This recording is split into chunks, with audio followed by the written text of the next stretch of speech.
Don Florentino Portero, buenas noches.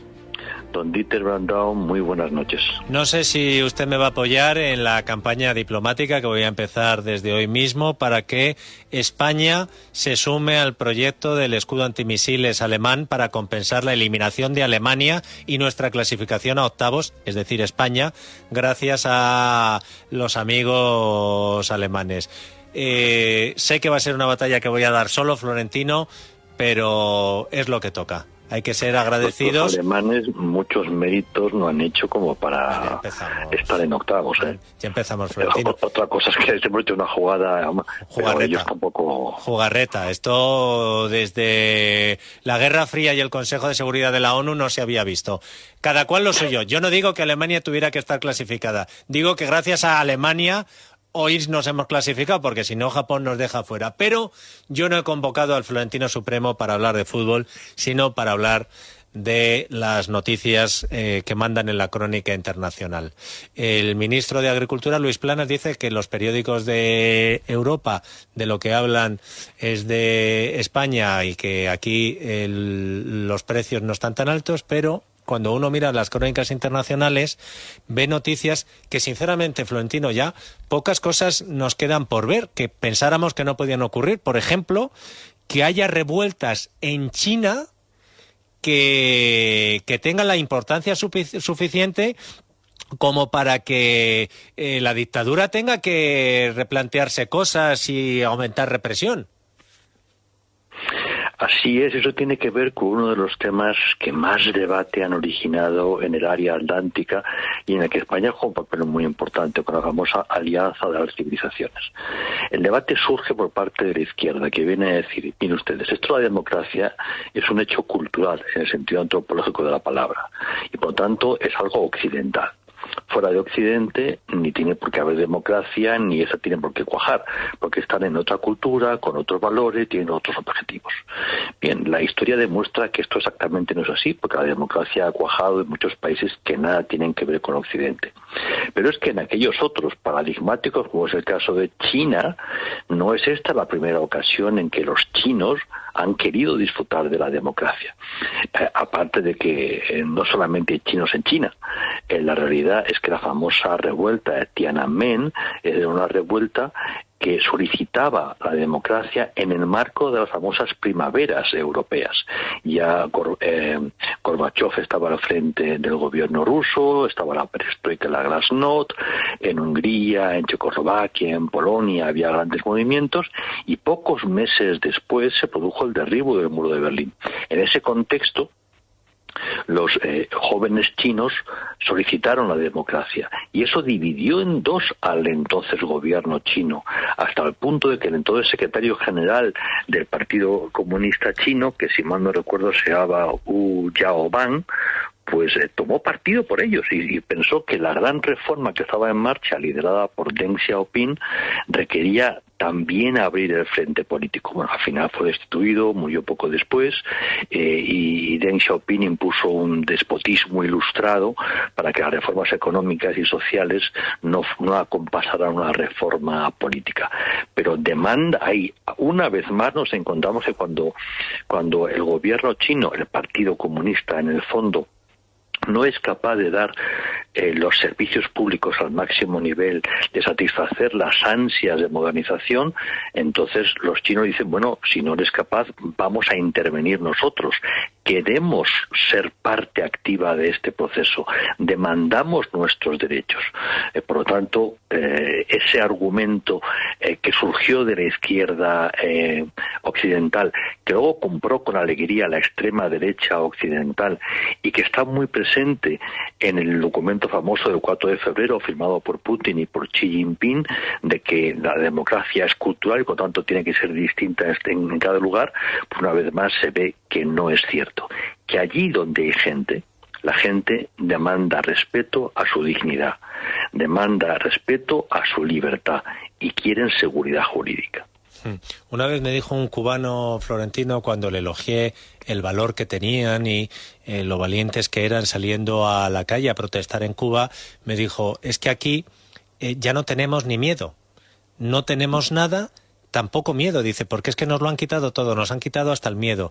Claro, es que la situación en esas zonas donde la dictadura china estaba practicando su política de COVID-0, que por cierto fue lo primero que elogió la ONU, cuando fueron a visitar China al principio de la pandemia y vieron cómo había acercado China parte del territorio y había confinado a millones de personas en Wuhan, dijo, los países occidentales tenemos mucho que aprender de cómo está gestionando China. Pues mire, que vaya a vivir él allí. Pero claro, es que la política ha sido tan totalitaria de encerrarte y decir, y tú te quedas aquí y te detenemos en el autobús y te bajamos, que algunos han perdido el miedo, Florentino. Así es, y es muy interesante la referencia que acabas de hacer al comportamiento de la Organización Mundial de la Salud y en general del tinglado de los organismos internacionales. O sea, estos tinglados finalmente son una secretaría de funcionarios propios y los embajadores. En el momento en que Estados Unidos empezó a cansarse y a criticar y a retirar fondos de algunas de esas agencias, la diplomacia china aprovechó la oportunidad para meterse y para defender a la Secretaría General y para colocar su gente. Y bueno, llegado el momento, esa gente que habían colocado defendió a China. No estaban defendiendo al organismo internacional, no estaban defendiendo los objetivos del organismo internacional, estaban defendiendo al país que le sacaba las castañas a fuego. Y eso evidentemente pues ha desacreditado muchísimo el sistema de Naciones Unidas y eso finalmente no es bueno para nadie. De una revuelta, la revuelta de esos ciudadanos que exigen dignidad en China, como decía muy bien Florentino, a otra, la de Irán.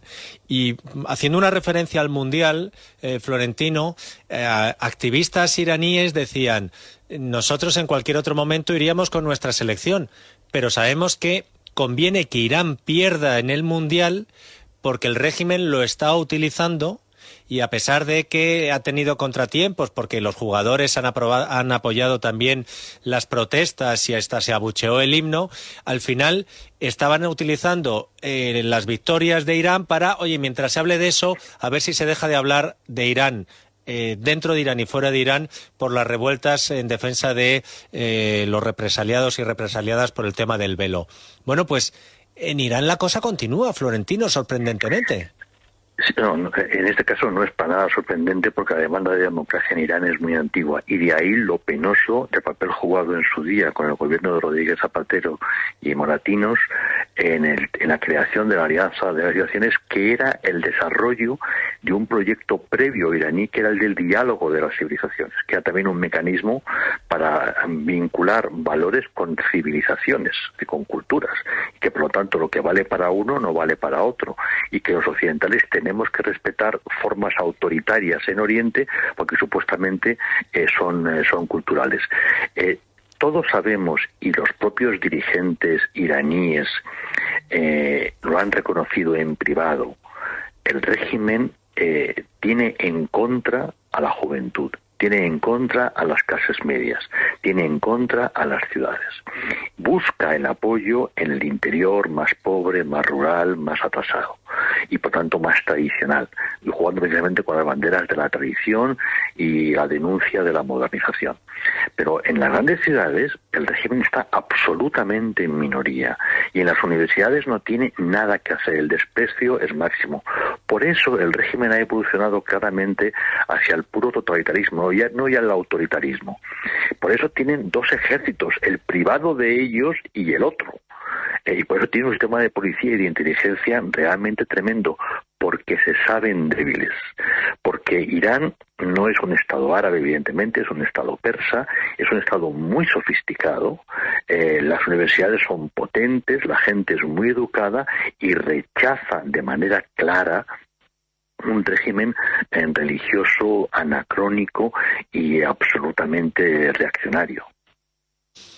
Bueno, pues una vez hablado de estos dos asuntos que eran los que queríamos abordar contigo, vamos a actualizar, Florentino, situación en Ucrania. Primero vamos a la parte bélica y luego te pregunto por una cuestión diplomática que también es noticia. El escenario, Florentino, actualicemos. ¿Cómo lo ves? Porque el invierno está llegando y en Jersón no solo, sino también en Kiev, la situación de la población civil es difícil. Estabilizados los frentes es el tiempo de la artillería y de la aviación no tripulada. Por lo tanto, aquel que tiene capacidad para destruir a distancia lo está utilizando. Los ucranianos, con apoyo básicamente norteamericano, están haciendo mucho daño a las líneas logísticas y a los arsenales. Por el contrario, los rusos se concentran mucho más en la destrucción del aparato industrial y de las ciudades, para dejar muy claro que Ucrania no es viable si no se llega a un acuerdo más tarde o más temprano con Rusia. El escenario en ese sentido es muy duro, para la relación ucraniana es terriblemente duro, pero los rusos lo tienen muy claro y van a seguir adelante. Y ahora la parte diplomática. Estoy leyendo, por ejemplo, un titular en El País. Biden se muestra dispuesto a hablar con Putin si da señales de querer acabar la guerra en Ucrania. El que está dando señales de querer que se acabe esto es Biden diciendo estas cosas, Florentino. Pero eso a usted no le sorprende. No, porque me lo llevas contando tú desde hace tiempo y además me dijiste que el resultado de las elecciones en la mitad de la legislatura iban a ir por este camino. Lo que pasa es que, Florentino, ¿hasta qué punto Putin quiere que se acabe la guerra? Es un punto de equilibrio, que evidentemente no es fácil decirlo, pero es el momento en que Putin detecte que puede sacar mayor provecho de la negociación. O sea, Putin ya sabe que no va a perder Ucrania, que no va a perder Crimea y que no va a perder posiblemente una parte importante del Donbass, pero está poniendo a prueba hasta cuánto podemos ceder nosotros, porque sabe que el tiempo ahora juega a su favor. Desde el momento en que el jefe de Estado Mayor norteamericano aconsejó a Zelensky aprovechar la situación, es lo mismo que cuando el insensato de Barack Obama comunicó la fecha en que iban a retirarse. La otra parte ya sabe, exactamente, Afganistán. La otra parte ya sabe que ha ganado. Dice, claro. Bueno, ya he ganado, ¿no? Perfecto. Entonces ahora vamos a administrar la derrota. Bueno, si nosotros los europeos sabemos que va a haber negociación, la siguiente pregunta que se va a hacer un europeo es ¿y a qué esperamos? Porque me cuesta mucho la energía, porque tengo frío y porque mi puesto de trabajo está en peligro, porque de los 3 turnos de mi factoría hay uno cerrado ya que no llegan componentes, o que la energía es muy cara. Entonces ya empieza a haber prisas, y las prisas evidentemente van contra Zelensky, que si no va a escuchar correctamente el consejo, va a descubrir que no le llega el armamento que necesita. Pues mira, por lo tanto, Putin va a administrar, como siempre, las prisas occidentales. Los europeos, los occidentales, incluidos los norteamericanos, somos incapaces de mantener una posición en el tiempo. No tenemos paciencia estratégica.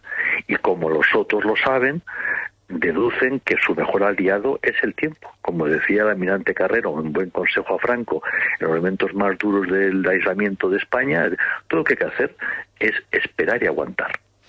Veremos a ver si Ucrania, porque no es la primera vez, ha habido como 3 o 4 puntos de inflexión en los que Occidente parecía que le estaba diciendo a Zelensky venga, venga, venga, y cuando conseguía una victoria militar Ucrania ya se venían otra vez arriba y hablaban mal de Putin y había más envíos de armamento y demás. No sé si Ucrania va a seguir resistiendo y si va a demostrar otra vez a Occidente que, oye, que lo de rendirse no va con ellos. Y un último titular, Florentino, porque te he dicho lo que ha dicho Biden y ha sido en una cumbre con Macron, en un encuentro bilateral con el presidente de Francia en la Casa Blanca, en el que dice, por ejemplo, la crónica de ABC, que Biden y Macron han hecho las paces en este encuentro en Washington. Debemos ser hermanos en armas. No sé si será un homenaje a Dire Straits, lo de Brothers in Arms.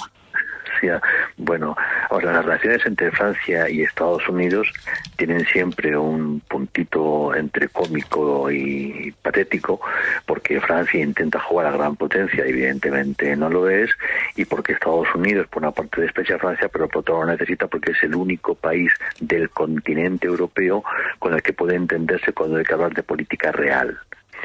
Reino Unido evidentemente no es parte del continente, y Alemania sencillamente no es posible porque es una potencia económica pero no es una potencia militar, de hecho no ejerce la fuerza militar, por tanto al final hay que entenderse con Francia, y llegado el momento se suelen entender.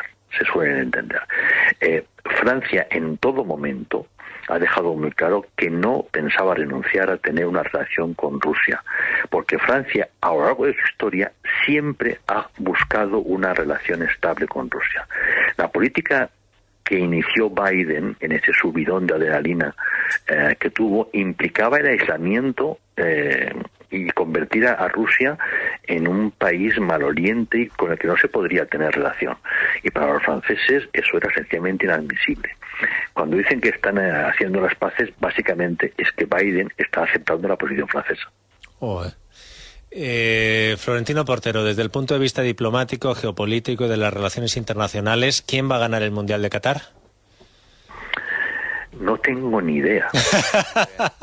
Juanma Rodríguez, buenas noches. Buenas noches. Necesitas tertulianos así, que cuando no saben algo lo dicen. Efectivamente. Por eso es Florentino el Supremo. Esto que ha dicho Florentino ahora tiene mucho mérito, porque yo llevo mucho tiempo buscando una persona que en radio o en televisión, cuando la preguntan sobre algo, diga, no sé, de eso no me pregunto porque no tengo ni idea. Yo lo tenía y por eso lo fiché como analista. Sí, en es verdad, radio. Me parece sorprendente. El mérito, otra vez. Sabemos de todo. Mío. Es verdad.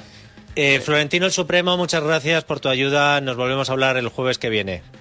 Un abrazo muy Si fuerte. te llaman del primer palo, no lo cojas. Un abrazo. No, Florentino, no me digas, Hasta luego. porfa.